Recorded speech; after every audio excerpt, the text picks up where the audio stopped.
Hi there, and welcome to Her Season of Strength, where women over 40 reclaim their bodies, their energy, and their voices without apologies. I'm Kim Duffy, registered dietitian, personal trainer, mom, and your biggest hype woman when it comes to aging like you mean it. This show isn't about chasing skinny or counting wrinkles. It's about building real strength, physical, emotional, and hormonal. Each week, I'll share straight-talking nutrition tips, sustainable fitness strategies, and conversations that help you feel powerful in your skin once again. Menopause isn't an ending, it's only the beginning. This is your season of strength. Hello, and welcome back to Her Season of Strength. I am so happy you're here to join me. My name is Kim Duffy, and I am doing back-to-back podcasting recordings. So basically, I did last week's episode, and then right immediately after, I'm doing this episode because I'm heading to visit my grandbaby. We're all going to be meeting up in Nebraska for my mom's 80th birthday, so get to celebrate. She is not going to know anything about it, and what's cool is when this episode comes out, it'll be past. It'll be like a week and a half later, so none of y'all can tell my mom that we're coming and gonna surprise her. So anyway, I'm excited. I haven't seen my grandson since March, which seems like just absolutely forever because he's doing so many new things. He is starting to walk at 10 and a half months, and he is starting to make little sounds and noises, and just fun age. So anyway, so let's recap a little bit about what I talked about in the last episode, which was about food noise. I did the first half. We talked about kind of what that term means and why some researchers are kind of skeptical of the term, and also why it has become such a popular term here recently with the explosion of GLP-1 medications. And so today I want to talk a little bit about that lever that we can use that is totally already and natural in our body, but it's specifically built around food, and that is blood sugar. Because this is the piece that gets the most questions about. It's also that piece where I want to be really honest with you about what the science does and doesn't yet prove. So let's talk a little bit about what is that mechanism that actually connects our blood sugar to hunger and cravings. Talk a little bit about why it hits a little differently in peri and postmenopause. And then the gap in the research and why that doesn't make this any less worth doing or investing your time and energy into. What actually stabilizes blood sugar in real life. And then I'll talk a little bit about, how in the Sustain program, kind of how we're walking through that. So there's something called, and don't get scared, I'm not going to be like all sciencey and using giant words that nobody understands, but there is this hypothesis called the glucostatic hypothesis. And in plain language, it's just your brain is constantly reading your blood sugar levels as one of its cues for your hunger. So when your glucose drops in your bloodstream, your brain reads that as we need fuel now, and it sends hunger signals. When glucose is steadier, that urgent eat now alarm doesn't fire as often. Now, I touched on a hormone called ghrelin, and it's spelled Ghrelin, and it's often called the hunger hormone. And ghrelin rises as our blood glucose drops. And research links it to both hunger and food cravings. It's part of why a blood sugar crash, it doesn't just make you hungry, it can also make you crave something fast and sugary, and something that's going to digest very quickly and help to raise that blood sugar. It's very much your body trying to protect itself. So think about it like 3 p.m, that I need something sweet immediately. That urgency, the feeling that that craving came out of nowhere, physiologically it often really didn't come out of nowhere. It followed a dip in your blood sugar.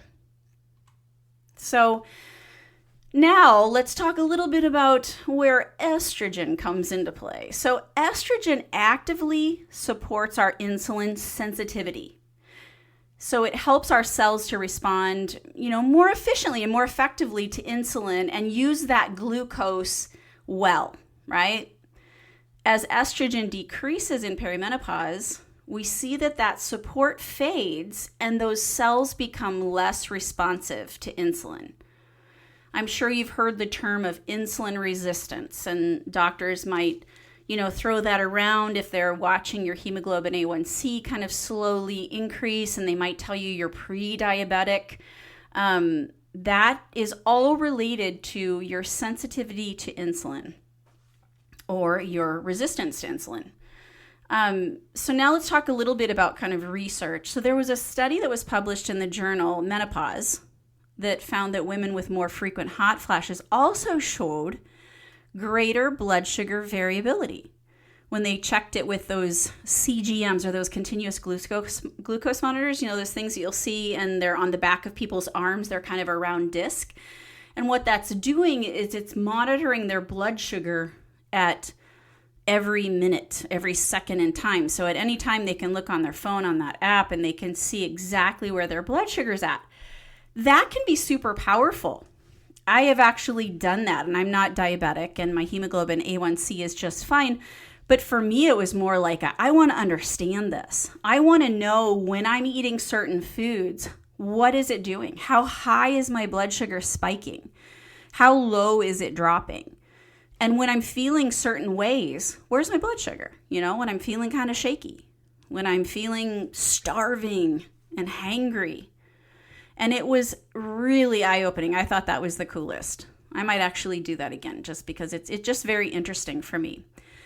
So, but that blood sugar variability can mean bigger swings up and down, right? So meaning when we see that blood sugar drop or spike, we can see more frequent hot flashes when somebody is having more of those. More of like riding that roller coaster of blood sugar ups and downs. So this is why cravings, energy crashes and hangry feeling can intensify. Hangry meaning hungry and angry, if you haven't heard of that before. I get that way definitely. When I'm hungry, I can get very angry and grumpy. But those feelings can intensify right around the same time that hot flashes or other perimenopause and postmenopause symptoms show up. So it's not willpower here. It's actually a hormone-driven shift in how our body is handling glucose. So if you feel like your relationship with food kind of changed overnight somewhere in your 40s, maybe you never struggled with it before, and now all of a sudden you're like, this is ridiculous. What's wrong with me? It's physiology. Right? We're not imagining it. Our body is not breaking down just because we hit, some number age-wise. So there's no study that has yet directly measured stabilized blood sugar. Watch food noise scores drop, right? And we talked about last episode about how, food noise is a fairly new term. We don't have a lot of research that is measuring it or studying it or, giving it a lot of credence. So that specific of research, it doesn't exist yet because, the tools to measure food noise itself are just really, really new. So, but what we do have, and it's really solid, it's that established chain that connects unstable blood sugar to those hunger hormone spikes, to stronger cravings, to more intrusive food thoughts. And each link in that chain is backed by real research. We just don't yet have that one study that connects the first link all the way down to the last in a single trial from food noise to blood sugar. So I want to tell you honestly what we know, where the gap is.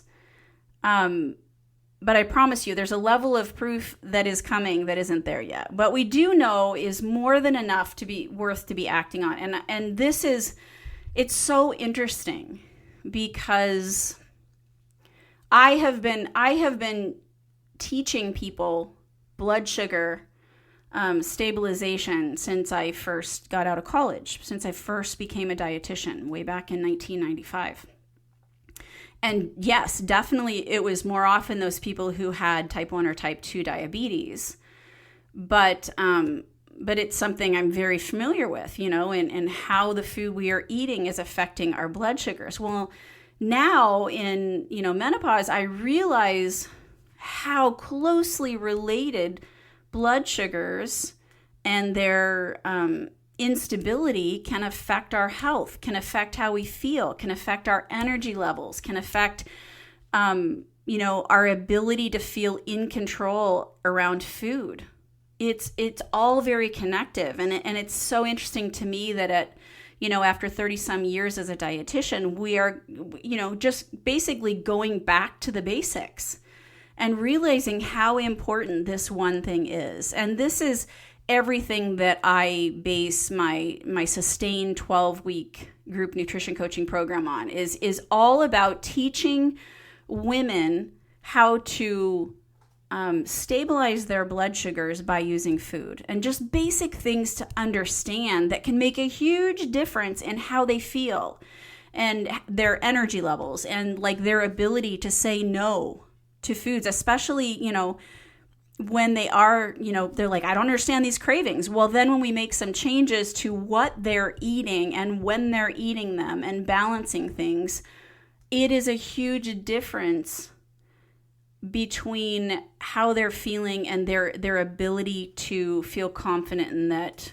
they aren't having the cravings to that degree, and they aren't finding they're eating or overeating at meals, because we're actually teaching them how to eat foods that fill them up, help them to feel more full and satisfied for longer.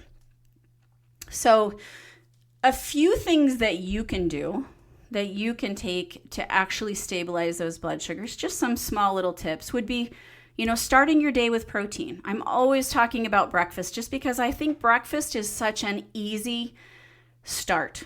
I think it is the easiest way to start moving in that direction of making changes to eat better.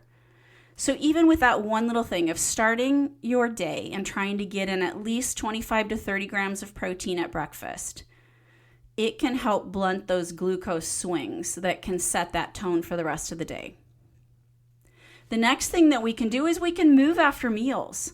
Even short walks after eating can help those muscles to pull glucose out of the bloodstream, which can kind of stop that post-meal spike. Strength training. I'm always talking about strength training and its ability to help us to be more sensitive to insulin, but building and maintaining muscle, it just improves how efficiently our body uses that insulin.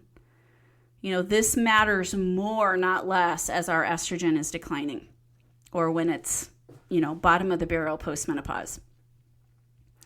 The next thing is meal structure and timing. So trying to consume consistent meals, trying to incorporate protein and fiber and fat to kind of all of them working together to slow that glucose absorption compared to eating those carbohydrates all by themselves.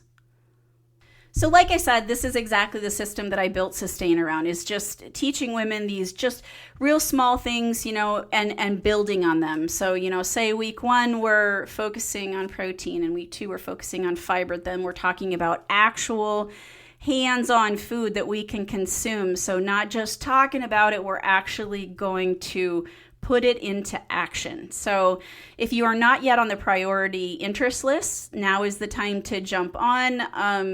I will be opening the doors for Sustain only to the priority list starting on August 18th. And this program here in the fall, I am only accepting 20 women into it. So if this is something you're interested in, I would highly recommend getting onto the interest list. I'm going to be offering the lowest price, the best bonuses, as well as early access to anyone who's on that interest list. So it's going to be good. I will put the link in the show notes if that's something you want to jump into. But let's, bringing it all kind of full circle, I want, to talk about blood sugar stabilization. And I'm not talking about how GLP-1s, if you're on those, they're going to stop that food noise, right? And And if you're not, then we need to work on blood sugar stabilization. It is important for all of us. So sometimes when we are taking those GLP-1 medications, women can say that they crave carbs. They're craving mostly carbs. They don't maybe necessarily feel like they want to eat protein or they want to eat healthy foods. So it's not necessarily meaning that we're eating quality foods. So it's super important that even on that GLP-1 that we are using blood sugar stabilization and we're eating to maintain good insulin sensitivity. That is going to help us to maintain our muscle so that we're not losing muscle when we're losing weight. That's also going to help us to build those good habits for the time when maybe we do reach our goal weight and we're wanting to back off of those medications or decrease. It's so important to build those good habits now, not like wait and later until you're actually going to be changing, because then sometimes it can be a lot harder to do. So, because that medication is addressing that brain signal. We talked about that, but it's not rebuilding that metabolic health or the insulin sensitivity or the muscle. So both women who are on GLP-1s and not on GLP-1s, they need this foundation or this base, because it's not an either or. So in the last episode,